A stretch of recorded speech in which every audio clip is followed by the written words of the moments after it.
Stories bye Aaryansh में आपका स्वागत है। यदि आप रोमांच, डरावनी और रहस्यपूर्ण कहानियां सुनना पसंद करते हैं, तो आप सही चैनल पर आए हैं। अब से हम अपनी शामें एक साथ बिताएंगे और ऐसी कहानियां सुनेंगे जो आपको अंदर तक उत्तेजित कर देंगी और आपकी रीढ़ में सिहरन पैदा कर देंगी। इसलिए अपने हेडफोन लगाएं, रोशनी कम करें, कुछ अकेलापन ढूंढें और आज की स्टोरी बाय आर्यांश का आनंद लें।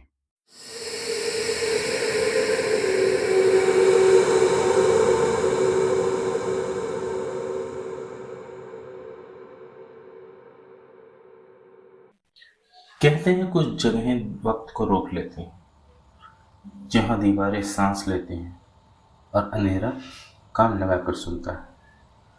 सीतापुर के महोली रोड पर पेड़ों और धुंध के बीच दबा एक ऐसा ही ठिकाना है, एक पुरानी ब्रिटिश कोठी। निधि बस से उतरी तो चारों तरफ की भीड़ अचानक अजनबी लगी। बारिश, कीचड़ और माथे पर टपकता पसीना, सब कुछ दम घुटने वाला था। उसने मोबाइल निकाला, नो नेटवर्क। तभी एक पुरानी जंग खाई जीप धीरे से आकर रुकी। गीले धुएं की गंध के साथ दरवाजा ची ची की आवाज में खुला। ड्राइवर 40-50 के बीच, जैसे दशकों से धूल में दबा हो। उसकी आंखें सामान्य से गहरी और ठंडी थी। ड्राइवर, महोली रोड, उधर कोई नहीं जाता। मुझे वहीं जाना है, डबल किराया दूंगी। वो उसकी आंखें नहीं पढ़ पाई। आदमी ने कुछ कहा नहीं, बस सिर हिलाया और दरवाज़ा खोलने का इशारा किया। निधि लखनऊ यूनिवर्सिटी की रिसर्च स्कॉलर थी। उसका प्रोजेक्ट था उत्तर प्रदेश की वीरान औपनिवेशिक इमारतें। गाइड डॉक्टर राजामन चौधरी ने उसे चेतावनी दी, पर शोध की जिज्ञासा डर से बढ़ी। इसलिए बारिश की भरी एक सुबह निधि बस में बैठी और सीतापुर के लिए निकल पड़ी। रास्ता हरा भरा था, लेकिन कहीं कहीं धुंध और काले बादल सड़क को अंधेरी में ढक दिए। उसके पास एक पुराना नक्शा था, इसमें कोठी की लोकेशन लाल पेन से घेरा गया था। उसका नक्शा भारी लगा था, क्योंकि उसमें लाल घेरा खींचा स्थान मौत की सीमा की रेखा जैसा प्रतीत हो रहा था। रास्ता सुनसान हो गया था। पेड़ों की घनी छांव, बीच बीच में पुराने बिजली के खंभों पर बल्ब अब भी लटके, लेकिन बुझ चुके थे। मैडम, अब बाहर की है, इतनी दूर वीरान जगह क्यों? मैं रिसर्च कर रही हूँ। इस कोठी के बारे में बहुत कम लिखा गया है। कम लिखा गया है क्योंकि ज़्यादा लिखने वाले लौट कर नहीं आए। ये कोठी अंग्रेज जमींदार रॉबर्टसन की थी। उसकी पत्नी वहीं मारी गई थी। फिर जिस भी ने अंदर कदम रखा, या तो गुम हो गया या उसका चेहरा बदल कर लौटा। निधि ने हल्की हंसी में कहा, मैं भूत प्रेत में विश्वास नहीं रखती। इकराम उस पर बिना मुस्कुराए बस स्थिर आंखों से देखता रहा। भरोसा मत कीजिए, लेकिन डर भरोसे नहीं, सांस की तरह होता है, सबको लगता है। जीप अचानक झटके से रुक गई। इकराम, बस आगे आप जाओ। पेड़ों के बीच दम घोटू सीलन से ढकी दीवारें, ऊंची दीवारें जिन पर बेलें लिपटी थी। सीलन और काई से दीवारें कुछ काले रंग की हो गई थी। टूटा हुआ फाटक, अटकी हुई जंगली बेल, अंदर 3 मंजिला ढांचा। उसकी खिड़कियों का अंधेरा ऐसा था जैसे किसी ने आंखें निकाल दी। ऊपर टावर की घड़ी सुइयां 3:15 पर जमी हुई। निधि ने कैमरा उठाया। लेंस पर धुंध ऐसे छा गई जैसे भीतर किसी ने सांस मारी। जब पहुंचा तो तीसरी मंजिल की खिड़की में कुछ खड़ा था, लंबा, सफेद, बिना चेहरे का, लेंस से दिखता और नंगी आंख से गायब। निधि ने कदम बढ़ाया ही था कि थरथराती आवाज आई, रुक जाओ बिटिया। गांव का चौकीदार वहां गया। लालटेन थामे बलवीर खड़ा था, सिर पर पुरानी टोपी। उसकी आंखों नींद से नहीं, किसी और चीज से सुर्ख थी। प्रधान जी बुला रहे हैं, उधर मत जाओ। लेकिन अंदर कोई है क्या? नहीं बिटिया, वहां कोई नहीं, कोई जिंदा तो नहीं। प्रधान के घर जाते समय निधि ने महसूस किया कि कोठी की ओर से ठंडी हवा लगातार आ रही थी। अगस्त का महीना था। उमस से कपड़े शरीर को चिपक रहे थे। इसमें ये ठंडी हवा थोड़ी अजीब बात थी। और हर बार जब वो पीछे मुड़कर देखती तो लगता तीसरी मंजिल की वही आकृति खिड़की बदल कर उसे देख रही। प्रधान जी ने चारपाई से उठकर हाथ जोड़ते हुए कहा, आइए निधि जी, रास्ते में ज्यादा तकलीफ तो नहीं हुई? निधि ने हल्की मुस्कान के साथ सिर हिलाया। नहीं प्रधान जी, बस अड्डे से ही जीप मिल गई थी। जी अच्छा है। प्रधान जी की आवाज में औपचारिक सख्ती और चिंता दोनों थी। आपके ठहरने की व्यवस्था पुराने स्कूल के गेस्ट हाउस में कर दी है। चौकीदार आपको पहुंचा देगा। आप आराम कर लीजिए, सफर थकाने वाला होता है। निधि ने रुककर पूछा, प्रधान जी, उस कोठी में कोई मरम्मत का काम चल रहा है क्या? अंदर कोई है? क्या मैं जाकर देख सकती हूँ? प्रधान जी का चेहरा गंभीर हो गया।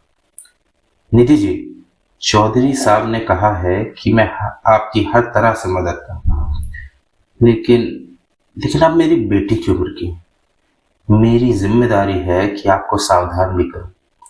वो कोठी बहुत पुरानी है, टूट फूट चुकी है। कोई काम, कोई मरम्मत वहां नहीं हो रही है। वो कुछ देर चुप रहे, फिर धीमी आवाज में बोले, इस दुनिया में कुछ चीजें हैं जिन्हें शब्दों से नहीं समझाया जा सकता। अगर सब कुछ खुलकर बता दूं तो शायद आप विश्वास ना करें। इसलिए बस इतना निवेदन है, रात में उस कोठी के पास मत जाइएगा। वो जाते जाते रुका और ठंडे स्वर में जोड़ा, और अगर रात में कोठी की तरफ से कोई आवाज आए तो खिड़की मत खोलना। गेस्ट हाउस की टूटी खिड़की के पार गांव सो रहा था। अचानक कर भारी लोहे के घिसने की आवाज, जैसे सदियों बाद कोई दरवाजा खिसक रहा हो। निधि ने खिड़की से बाहर झांका। कोठी का टूटा फाटक अपने आप खुला था। भीतर लालटेन की हल्की पीली जहरीली लौ, वो न स्थिर थी न हिल रही थी, बस दम घोट देने वाले ढंग से कांप रही थी और धीरे धीरे तहखाने की ओर उतरती। निधि की सांसें अटक गई। फिर एक भाप का गुबार निकला और उसकी खिड़की की तरफ बढ़ा। कांच कांप उठा। उसने खिड़की तुरंत बंद कर ली, लेकिन उसी वक्त ठप से एक हथेली कांच से टकराई। पर यह हथेली इंसानी नहीं थी। 3 उंगलियां टेढ़ी और नाखून लंबे। उसके सिरों से काला तरल टपक कर नीचे की लकड़ी में समाने लगा। कांच पर घर घराहट गूंजी, भीतर तक उतरती हुई। निधि कांप गई, हिम्मत जवाब दे गई। खुद को चादर में छिपाकर वो कांपती रही। दिल की धड़कन अब इतनी जोर से गूंज रही थी कि लग रहा था दीवारें भी सुन रही। चुप्पी में बस यही आवाज बाकी रही, खट खट खट, जैसे नाखून कांच से भीतर आना चाह रहे हैं। मेरी की रीढ़ में ठंडी लहर दौड़ गई। वो हिम्मती लड़की थी, लेकिन गांव की रात, कोठी की कहानियां और यह सब अचानक उसकी हिम्मत ने जवाब दे दिया। उसने बिस्तर पर चढ़कर खुद को चादर में ढक लिया। दिल इतनी तेजी से धड़क रहा था कि कानों में धमक सुनाई दे रही। सांसें गहरी, टूटी फूटी।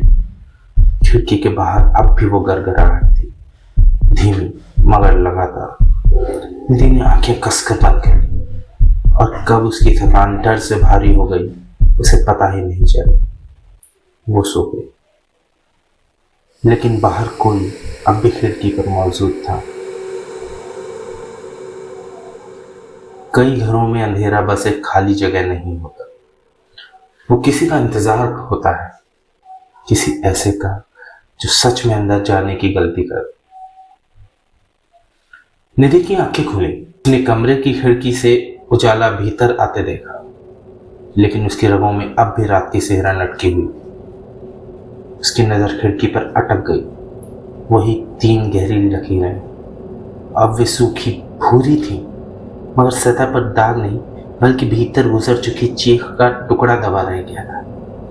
उसने कांपते हाथों से कांच को छुआ, पर उसकी उंगलियों ने महसूस किया कि सतह चिकनी नहीं, खुरदरी थी, मानो किसी नाखून अब भी भीतर धंसा हुआ। उसकी सांस रुक कर लगी कि कांच ने उसे वापस लौटा दिया। कई घरों में अंधेरा बस एक खाली जगह नहीं होता, किसी का इंतजार होता है, किसी ऐसे का जो सच में अंदर जाने की गलती कर दे। निधि की आंखें खुली। उसके कमरे की खिड़की से उजाला भीतर आ रहा था, लेकिन उसकी रगों में अब भी रात की सिहरन अटकी हुई लग रही। उसकी नजर खिड़की पर अटक गई। वही 3 गहरी लकीरें, अब वे सूखी भूरी थी, मगर सतह पर दाग नहीं, बल्कि भीतर गुजर चुकी चीख का टुकड़ा दबा रह गया था। उसके कांपते हाथों ने कांच छू और उसकी उंगलियों ने महसूस किया कि सतह चिकनी नहीं खुरदरी थी, मानो किसी का नाखून अब भी भीतर धंसा हुआ हो। उसकी सांस रुक कर गई, जैसे कांच ने उसे वापस लौटा दिया हो। डायरी खुली, आवाज फुसफुसाने जैसी। समय 11:07। फाटक अपने आप खुला। लालटेन अकेली भीतर गई। कोई आकृति नहीं, सिर्फ 3 निशान छोड़ गई। तभी दरवाजे पर दस्तक हुई। बलवीर अंदर आया, हाथ में वही लालटेन जिसकी लौ अब बुझी हुई थी और आंखों में नींद की कमी साफ झलक रही। उसने धीमे स्वर में कहा, देखो बिटिया, रात को जो भी देखा उसे किसी से कहना मत, लोग घबरा जाते हैं। निधि ने उसकी ओर पलटकर पूछा, आप नहीं घबराते? बलवीर के चेहरे पर एक खामोश दरार खींच गई। गहरी सांस छोड़ी। घबराता हूं, पर डर के साथ जीने की आदत हो गई। निधि गेस्ट हाउस के बाहर खड़ी थी। उसकी नजरें कोठी के दरवाजे पर अटकी थी। सोचती रही, ये सब संयोग है या उन कहानियों में सचमुच कुछ छुपा है। तभी इकराम अपनी पुरानी जीप लेकर निकला और निधि के पास हो गया। नमस्ते मैडम जी, आप अभी यहीं हैं? बुरा न माने तो एक बात कहूँ? बिल्कुल इकराम जी, इकराम ने धीमी आवाज में कहा। मैडम, मेरी उम्र 50 साल है। आप ज्यादा पढ़ी लिखी हैं, पर इस जगह का तजुर्बा मुझसे अच्छा किसी के पास नहीं। आपके चेहरे की सफेदी बता रही है कि आपने उसे देखा है। मैडम, जिससे किसी का नुकसान ना हो, उस पर यकीन करने में भी तो कोई नुकसान नहीं। निधि ने गंभीर होकर कहा, आपकी बात पर भरोसा है इकराम जी, पर हर डर की वजह होती है। हो सकता है इन पुरानी कहानियों के पीछे सिर्फ भ्रम हो।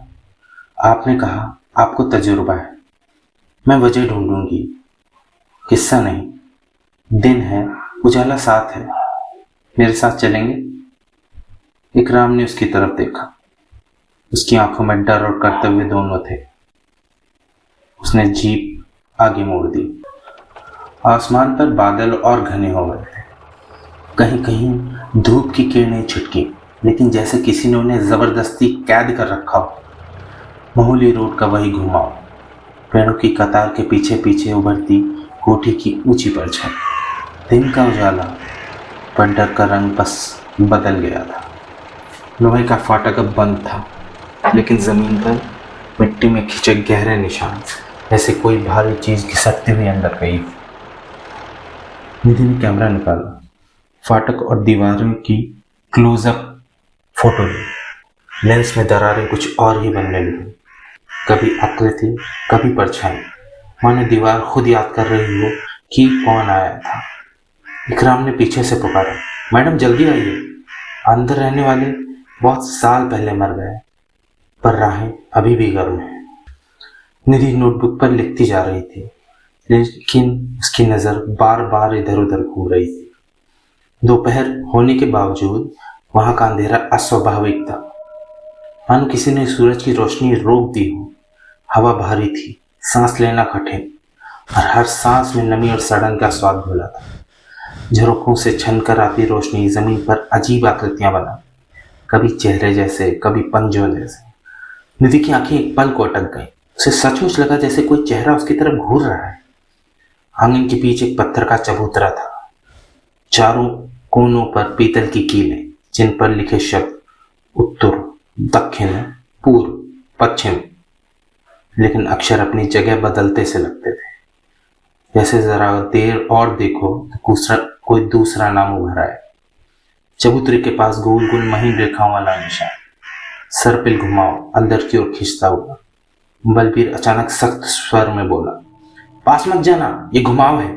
इसमें पैर रखते ही रास्ता बार बार यहीं खींच लाता है, बाहर निकलना नामुमकिन हो जाता है। निधि ने मुस्कुराकर बात टालने की कोशिश की, आप लोग हर चीज में जादू ढूंढ लेते हैं। ये जगह याद रखती है कि कौन आया था। वॉच टावर की सुइयां 3:15 पर रखी थी। जंग खाया हुआ डायल, टूटा हुआ कांच, घड़ी का मुंह एक जमे हुए शव जैसा लग रहा था। निधि ने ब्लूटूथ ऑन किया। उसकी आवाज फुसफुसाहट जैसी थी। उठ, लोक गाथाओं में जहां समय रुकता है वही पल होता है जब घर आखिरी सांस लेता है। 3:15 संयोग या संकेत? निधि और इकराम ने ऊपर देखा। टावर की घड़ी अब भी 3:15 पर अटकी थी। डायल पर गाढ़ा जंग और टूटा हुआ कांच, मानो समय मुंह फाड़ कर जकड़ दिया गया।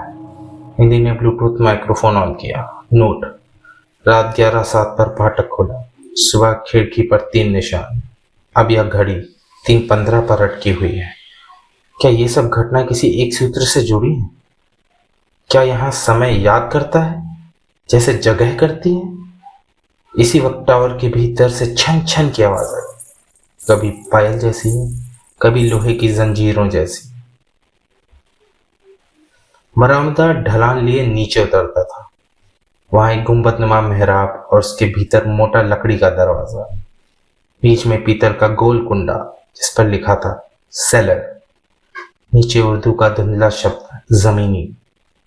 दरवाजे के दोनों किनारों पर ताजा चूने की रेखाएं थी, मानो किसी ने इसे बांधने की कोशिश की हो। दिए बुझ चुके थे मगर बत्तियों पर ताजा नमी और कालिख जमी थी। इकराम फुसफुसाया, कल रात यहाँ रोशनी थी, कोई आया था या किसी को यहाँ बुलाया गया था। उसने जेब से टॉर्च निकाली। दरवाजा लकड़ी का है लेकिन पीछे लोहे की पट्टियां हैं। अगर किसी ने इसे जबरदस्ती खोला तो निशान होंगे। निधि चुकी और दरवाजे के किनारे उंगलियां फिराई। 3 गहरी खरोंचे। ध्यान से देखने पर साफ हुआ, खरोंचे उल्टी दिशा में थी, जैसे अंदर से किसी ने पूरी ताकत से बाहर धक्का मारा हो लेकिन वापस भीतर ठेल दिया गया हो। निधि और इकराम दोनों ठिठक गए, उनके गले सूख गए। बलवीर ने ऊपर देखा और बुदबुदाया, घड़ी रुकी नहीं, घड़ी रोक दी गई है। उस वक्त पर जब इस घर ने आखिरी सांस ली थी। अचानक ऊपर से टूटी तख्ती गिरी, धड़ाम। धूल का गुबार उठा और उस धूल में निधि ने पल भर को साफ देखा। एक आकृति, सिर्फ धुंधली परछाई, लेकिन उसके हाथ ठीक वैसे ही 3 उंगलियों वाले थे जैसे खिड़की पर निशान बने थे। सड़न की गंध और सीलनब ने परेशान कर रही थी। दोनों कोठी के बाहर आ गए। वो तहखाना जरूर कुछ छुपाए हुए है। इकराम, हमें उसके अंदर जाना होगा। दोपहर को निधि बलवीर के साथ दादी कमला के घर पहुंची। धूप आंगन पर तेज थी और भीतर बैठी दादी के चेहरे पर जैसे बरसों की छाया जमी थी। उनकी आंखें बुझी हुई अंगारों जैसी जो कभी पूरी तरह ठंडी नहीं होती। दादी कमला ने बीड़ी सुलगाई। धुएं का पहला कश खींचते ही उसका गला बैठा सा एक स्वर गूंजा, बिटिया, उस कोठी की मिट्टी में नील की स्याही उतरी थी। अंग्रेज लोग वहां रंग बनाते, रंग जितना गाढ़ा उतनी गहरी चीखें। निधि, किसकी चीखें दादी? दादी की आवाज और भारी हो गई। जिसकी देह वहां बांधी जाती, खेतों के लोग, मजूर, औरतें, लेकिन असली बात कोई नहीं बताता। वो तहखाना सिर्फ माल रखने को नहीं बना, वो था आईना घर। आईना घर? हाँ, दीवार दर दीवार शीशे। जो अंदर जाता पहले अपने चेहरे से डरता, फिर जो पीछे खड़ा होता उससे। कहते हैं एक सफेद चादर वाली अनजान औरत रात को कोठे की परिक्रमा करती है। वो किसी की बीवी नहीं थी, वो जगह की रखवाली करती थी। उसका नाम किसी ने नहीं लिया, क्योंकि नाम लेना मतलब बुलावा देना। निधि धीरे से पूछती है, दादी, लोगों के गायब होने की बात? दादी की आंखें नीचे झुक गई। उनकी उंगलियां कांपते हुए बीड़ी मलने लगी। गुम होते रहे, कभी खेत से, कभी सड़क से, पर हर आदमी के गुम होने से पहले 3 निशान मिलते। दीवार पर, दरवाजे पर या कांच पर 3 उंगलियां, लाल, 3 वचन। जिसने देखने, सुनने, कहने की हद तोड़ी और रखवाली उसे ले जाती। दादी ने बीड़ी बुझा दी। उनकी आवाज अब चेतावनी जैसी थी। आज रात वहां मत जाना, लेकिन अगर जाना ही पड़े तो घुमाव के चबूतरे को पार करके 4 कदम उल्टे चलना। सीधी चाल में वो पकड़ लेती है, उल्टी चाल में भूल जाती। स्कूल क्वार्टर में लौटते वक्त सड़क खाली थी। निधि के मन में एक नक्शा बन रहा था। चबूतरा, फिर घुमाव, फिर टावर, तहखाना, उसके बाद आयनाघर। उसके फोन में बस इतना नेटवर्क था कि वह 3:15 को लेकर नोट्स पढ़ सके। कुछ जगहों पर यह विचित्र घंटे का संकेत माना गया है। ऐसी ऐतिहासिक गवाहियों में अकस्मात घटनाएं इसी घड़ी से जुड़ी पाई। बलबीर ने जाते जाते कहा, उल्टा चलना, भूलना मत। आज हवा तेज है। हवा तेज हो तो पास आती है। घड़ी ने 10 बजाए, फिर 11। निधि अब भी जाग रही थी। उसने खिड़की की तरफ देखना नहीं चुना, लेकिन कमरे की हवा बदल गई, जैसे किसी ने अनदेखे कदमों से भीतर आके खड़े हो जाने की हिम्मत कर ली। निधि ने गहरी सांस भरी। उसने रिकॉर्डर ऑन किया, धीमे स्वर में बोली, यदि यह आवाज बाहर से आ रही होती तो खिड़की या दरवाजे से स्पष्ट सुनाई देती, लेकिन ये ऐसा लगता है जैसे दीवार के आर पार कोई रेंग रहा हो, कमरे के भीतर और फिर बाहर। निधि की सांसें तेज हो गई। उसके हाथ अपने आप बैग की ओर बढ़े। टॉर्च, रिकॉर्डर, डायरी, हर चीज उसने धीरे से समेटी। कदमों की आहट आई, जैसे कोई बिस्तर के पास से धीरे धीरे गुजर रहा हो। निधि ने खुद को समझाया, अगर ये बुलावा है तो इसे दर्ज करना होगा। डर को लिखकर ही समझा जा सकता है। उसने बैग कंधे पर डाला, दरवाजे की कुंडी छुई और फिर वही करने का फैसला किया जो एक रिसर्चर करती है, जाना। आंगन में आते ही उसकी नजर चबूतरे पर पड़ी। गोल गोल रेखाएं रात में और गहरी दिख रही थी, जैसे ताजा खून या गीली स्याही से बनी हो। निधि का दिल धड़क रहा था। दादी कमला की चेतावनी उसके कानों में गूंजी, सीधी चाल में वो पकड़ लेती है, उल्टी चाल में भूल जाती है। उसने आंखें कसकर बंद की और धीरे धीरे 4 कदम पीछे की ओर बढ़ी। 1, 2, 3, 4। चौथे कदम पर अचानक उसकी रीढ़ में ठंडी लहर दौड़ी, जैसे किसी कंधों पर बर्फीली उंगलियां रखती हों, और अगले ही पल हटा ली। निधि ने हिम्मत से आंखें खोली। चबूतरे की रेखाएं अब धीमे धीमे धुंधली हो रही थी, मानो जगह ने उसे कुछ देर के लिए छोड़ दिया हो।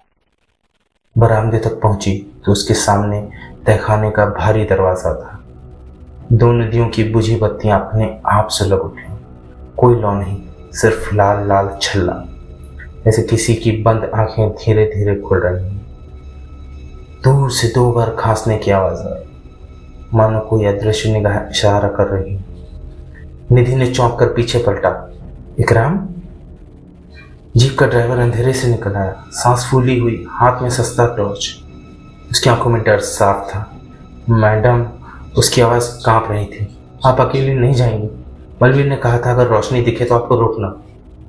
निधि ने उसकी आंखों में देखा, फिर बहुत धीमे स्वर में बोली, मेरे रोकने से काम नहीं बनेगा इकराम जी, बस साथ चलिए। दरवाजा कर्र करता खुला। भीतर संकरी सीढ़ियां उतरती थी, गीली, फिसलन भरी। दीवारों पर काई चिपकी थी। हर कुछ कदम पर छोटे छोटे गोल शीशे जड़े थे। निधि ने उन शीशों में झांका। उसका चेहरा बार बार टूटकर कई हिस्सों में बंटता रहा, लेकिन हर दूसरे शीशे में एक और गर्दन, एक अतिरिक्त चेहरा जो वहां था ही नहीं। क्रम ने टॉर्च ऊपर उठाई। किसने लगाया होगा? निधि ने रिकॉर्डर ऑन किया।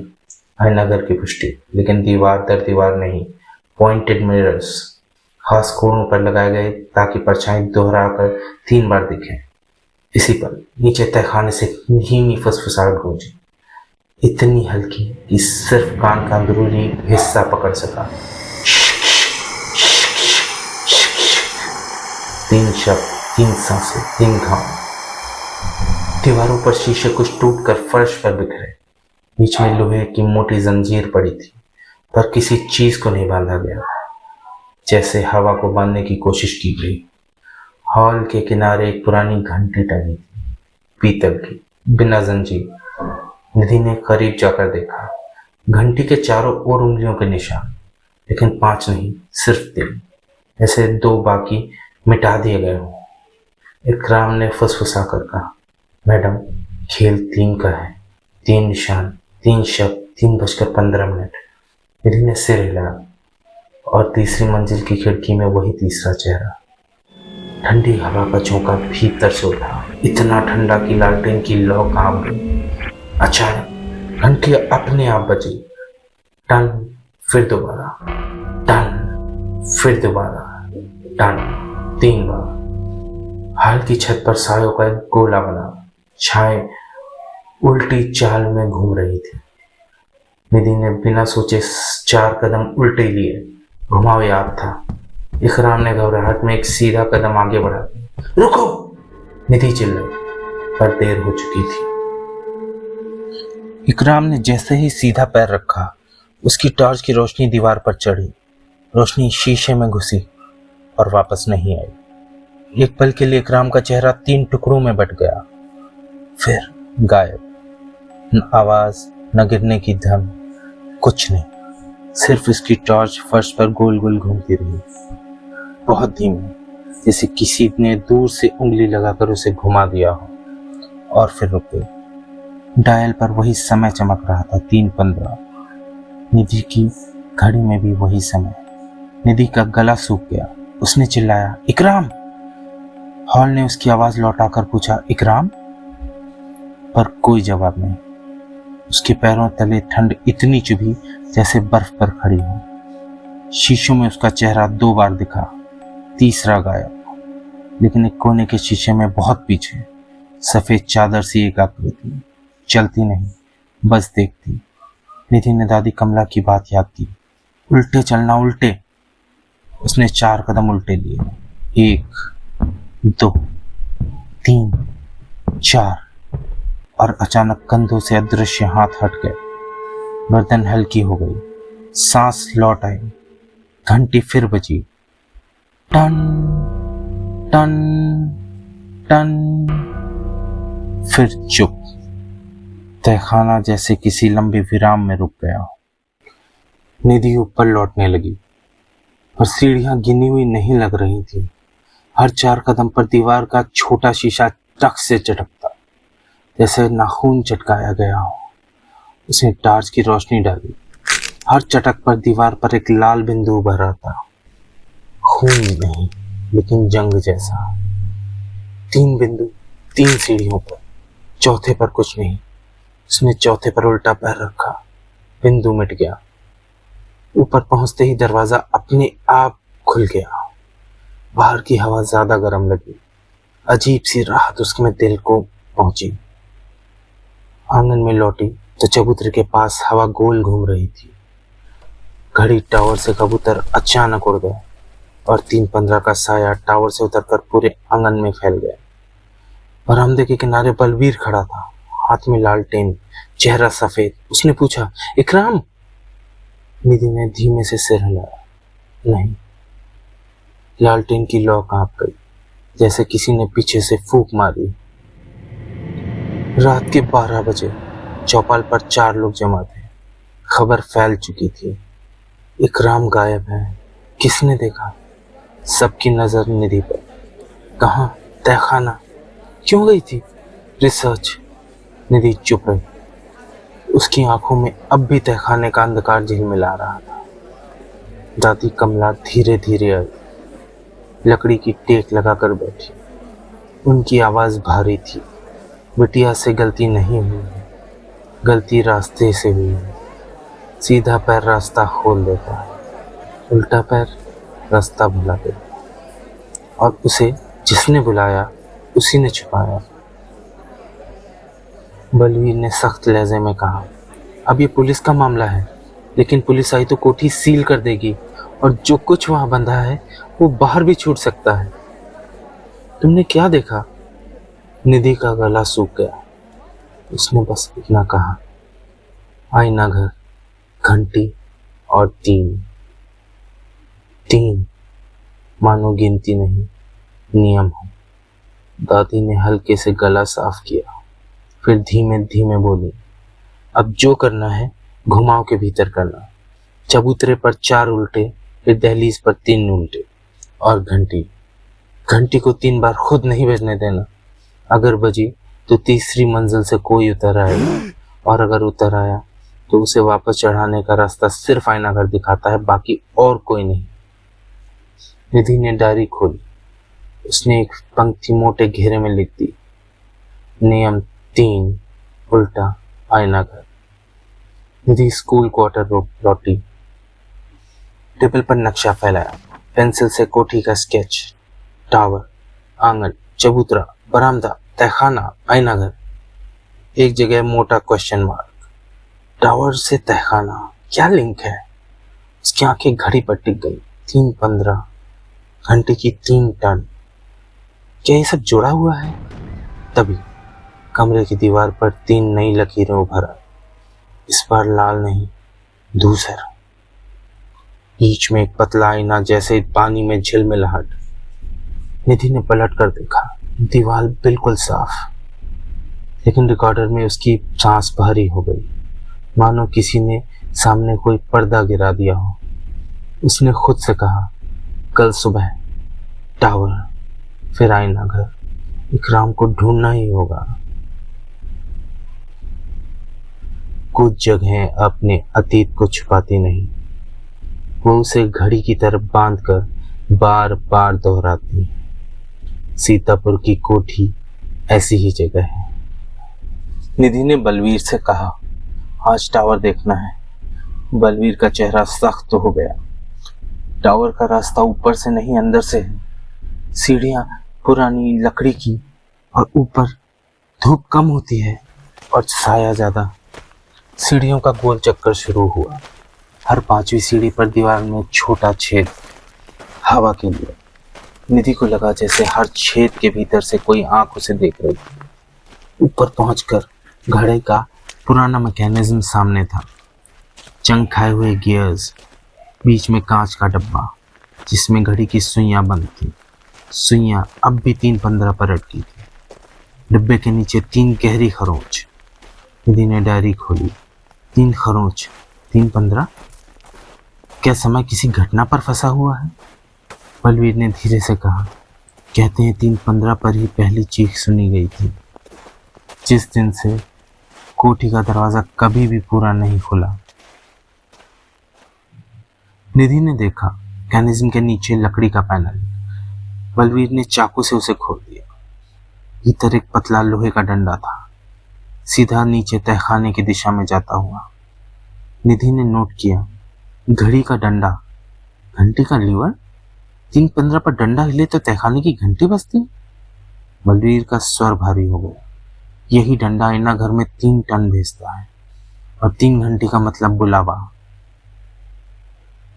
जैसे उसकी बात की पुष्टि हो। डंडे से हल्की कंपन गूंजती है, हवा और ठंडी हो जाती है। निधि अकेली तहखाने पहुंची। आईना घर बदल चुका था। कुछ शीशे गायब थे, कुछ धुंधले, मानो पानी का पर्दा जम गया हो। बीच का लोहे का छल्ला जमीन से आधा खिंचा हुआ था, जैसे किसी ने जोर से खींचा हो। कोने में इकराम की पुरानी टॉर्च पड़ी थी।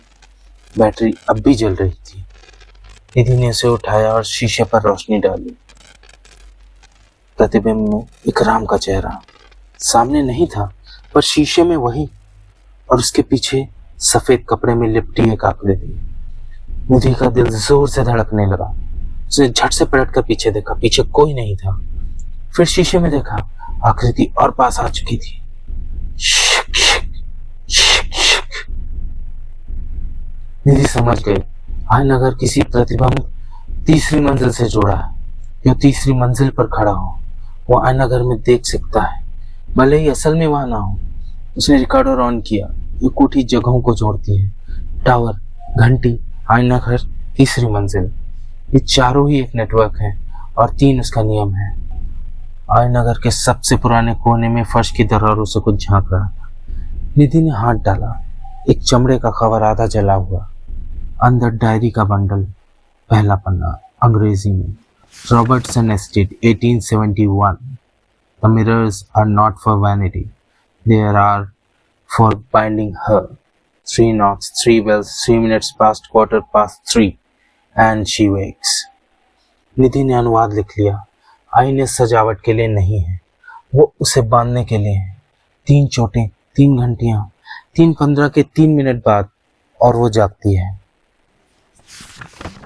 दूसरे पन्ने पर लिखा था, She knows the way back to the earth above, if the chain in the hall is loosened।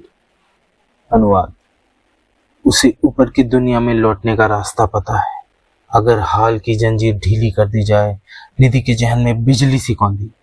Ayanagar के बीच लोहे की जंजीर, जो अब आधी ढीली थी, मतलब कोई उसे छुड़ाने की कोशिश कर रहा है।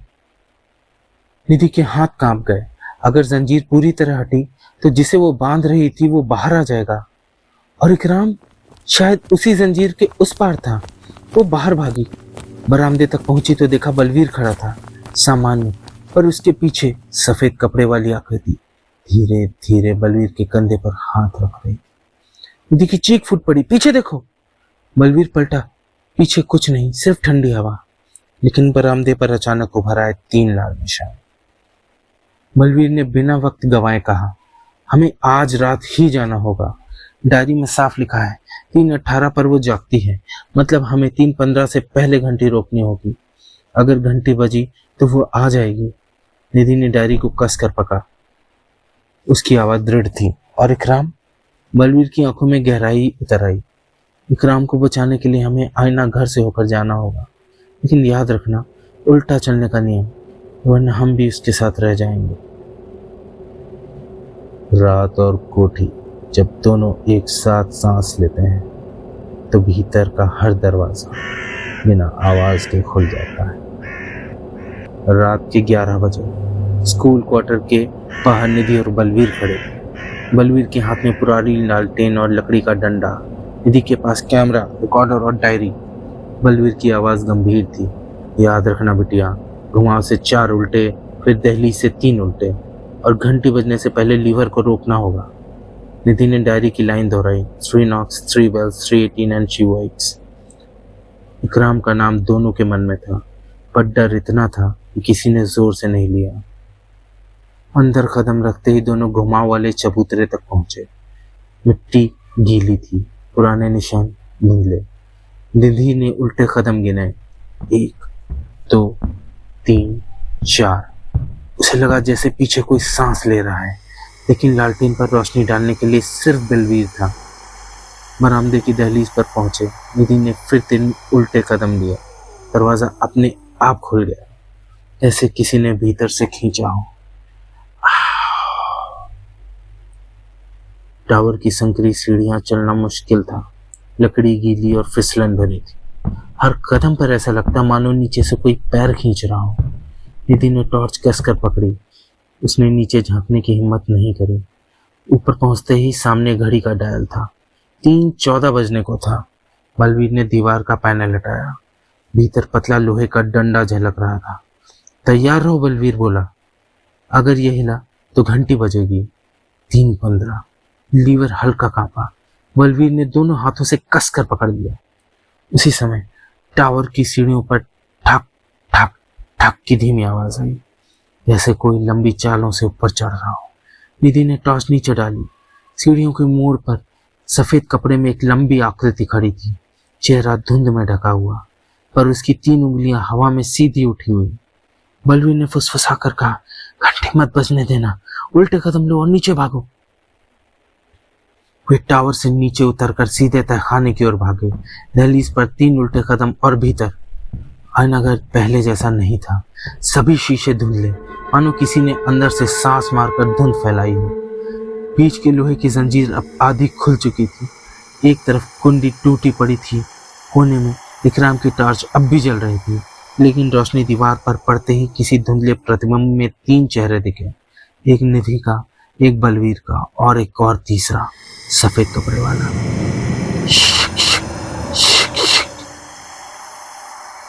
मैडम, यहाँ मदद। निधि चौंकी। आईना घर के सबसे बड़े शीशे में एक राम का चेहरा उभरा, थका हुआ, पीला, पीछे काला अंधेरा। मुझे निकालो जल्दी। बलवीर ने लालटेन उठाई। उसकी आवाज कांपी। ये असली इकराम नहीं हो सकता। इसका रूप लेकर वो हो सकता है तुम्हें बुला रही हो। इकराम की आवाज फिर आई, इस बार ज्यादा कमजोर लेकिन साफ। घंटी मत बजने दो। सभी शीशों में वही सफेद कपड़े वाली औरत, आंखें बिल्कुल काली, होठों के कोनों से काला धुआं रिसता हुआ। वो न हंस रही थी न रो रही थी, बस घूर रही थी। बीच वाले शीशे में उसकी 3 उंगलियां ऊपर उठी और धीरे धीरे नीचे झुकने लगी, जैसे गिनती खत्म कर रही। दीदी ने झट से उल्टे कदम लिए, पर तभी टन टन टन घंटी 3 बार बज चुकी थी। अचानक ठंडी हवा का दबाव बढ़ गया। लालटेन कांपकर बुझने ही वाली थी। बीच की जंजीर जोर से हिली, फिर पूरी तरह टूटकर फर्श पर बिखर गई। आवाज पूरे आईना घर में गूंज गई।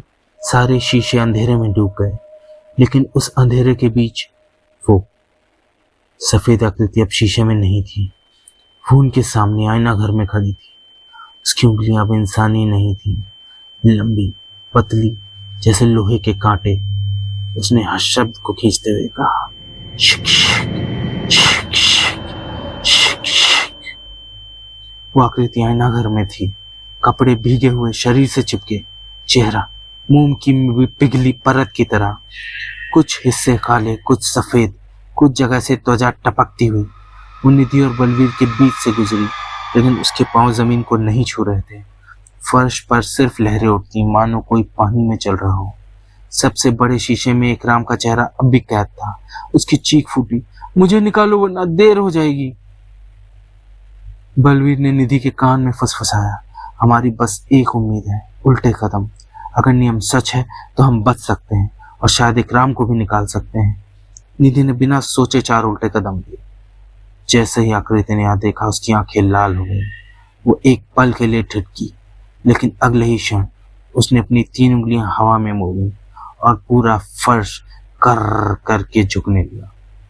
उल्टे कदम का रास्ता मुड़कर गायब हो रहा था। बलवीर ने पैरों के नीचे से कंपन महसूस किया। जल्दी करो बिटिया, वरना ये हमें भी फंसा लेगी। निधि सबसे बड़े शीशे के सामने खड़ी थी। उसके हाथ ठंड से सुन्न हो गए थे। इकराम, तुम्हें बाहर लाने के लिए मुझे क्या करना होगा? शीशे के भीतर से टूटी फूटी आवाज गूंजी। घंटी उल्टे से 3 बार बजाओ। बलवीर ने सुना, उसका चेहरा सख्त हो गया। उल्टे से यानी डंडे को ऊपर खींचना, जैसे मौत को उल्टा करना। निधि ने कांपती आवाज में कहा, हाँ, तभी शायद ये बंधन फिर से कस जाएगा। शीशे की सतह पर 3 लाल धब्बे उभरते हैं, जैसे किसी ने भीतर से खून घोंपे हो। सफेद आकृति पलक झपटते ही निधि पर टूट पड़ी। उसकी लंबी कांटेदार उंगलियों ने निधि को कंधा पकड़कर ऊपर उठा लिया, जैसे कोई मकड़ी अपने शिकार को उल्टा टांग देती है। उसकी सांस निधि के चेहरे से टकराई, बर्फ जैसी ठंडी, और उसमें सड़ी मिट्टी की गंध। उसने रेंगती हुई आवाज में कहा, shake shake shake shake. Balvir ने डंडा उठाकर उसकी बांह पर जोर से मारा। आवाज आई ठन, जैसे लोहे पर चोट पड़ी हो। आकृति जोर से पीछे हटी। निधि धड़ाम से फर्श पर गिरी, हांफती हुई। निधि और बलवीर टावर की ओर दौड़े। दहलीज पर 3 उल्टे, चबूतरे पर 4 उल्टे, लेकिन इस बार घुमाव में भी धुंध थी। हर तरफ जैसी एक छाया, एक जैसा रास्ता, जैसे कोठी ने उन्हें भूल भुलैया में फंसा दिया। यह हमें घुमा रही है, बलवीर गरजा। निधि ने आंखें बंद करी, उल्टे कदम गिने। 1 2 3 4। अचानक धुंध फटी और रास्ता साफ हो गया। टावर की सीढ़ियां कांप रही थी। नीचे झांका तो सफेद आकृति दीवार से चिपकी सीधी ऊपर चढ़ रही थी, मानो गुरुत्वाकर्षण उसके लिए कोई नियम ही ना हो। लीवर सामने था। निधि ने कांपते हुए सर में कहा, नीचे से ऊपर खींचो उल्टा। बलवीर ने पकड़ कसी। पहली खींच, टन। दूसरी खींच, टन। इस बार घंटी के साथ एक लंबी कराह निकली। तीसरी खींच, टन। नीचे से लोहे की जंजीरों के खींचने की भयानक आवाज आई। अचानक इतनी भयानक चीख, इतनी तेज कि कांच तक कांप उठा। आईना घर के सभी शीशे एक साथ चमक उठे। फिर उनमें एक एक करके रोशनी बुझ गई और अचानक इकराम फर्श पर गिर पड़ा, हांफता हुआ, चेहरा पसीने से भीगा। उसने टूटती आवाज में कहा, भागो, वो बन गई है, लेकिन ज्यादा देर को नहीं। बलवीर ने बिना वक्त गंवाए लीवर छोड़ दिया। तीनों सीढ़ियां कूदते हुए नीचे भागे। बाहर निकलते ही दादी कमला वहां खड़ी थी। उसकी आंखें लालटेन की लौ में चमक रही थी। तुमने उसे बांध दिया, पर समझो वो कोई दुष्ट आत्मा नहीं है, वो रखवाली करती है। निधि हाँफते हुए बोली, रखवाली किसकी? दादी की आवाज ठंडी और भारी हो गई। उस औरत का काम था दरवाजे को रोकना, वो दरवाजा जिसके पीछे असली बुराई है। तुमने दरवाजा फिर से बंद कर दिया है, पर अगर वो दरवाजा कभी टूटा तो सीतापुर का नाम लेने वाला भी कोई ना बचेगा। टावर में सुइयां अब भी 3-15 पर अटकी थी, लेकिन इस बार डायल के कांच पर 3 ताजा उंगलियों के निशान उभरे थे और उनके बीच नाखून से खुरचा हुआ एक शब्द, अगेन। मुझे उम्मीद है आपको कहानी पसंद आई होगी। यदि हाँ, तो कृपया चैनल को लाइक और सब्सक्राइब करें। और हाँ, कमेंट में बताएं कि आप यह कहानी कहाँ से सुन रहे हैं। मुझे सचमुच यह जानकर अच्छा लगेगा कि मेरी आवाज़ और विचार कहाँ तक पहुँच रहे हैं। अगली बार तक शुभ रात्रि।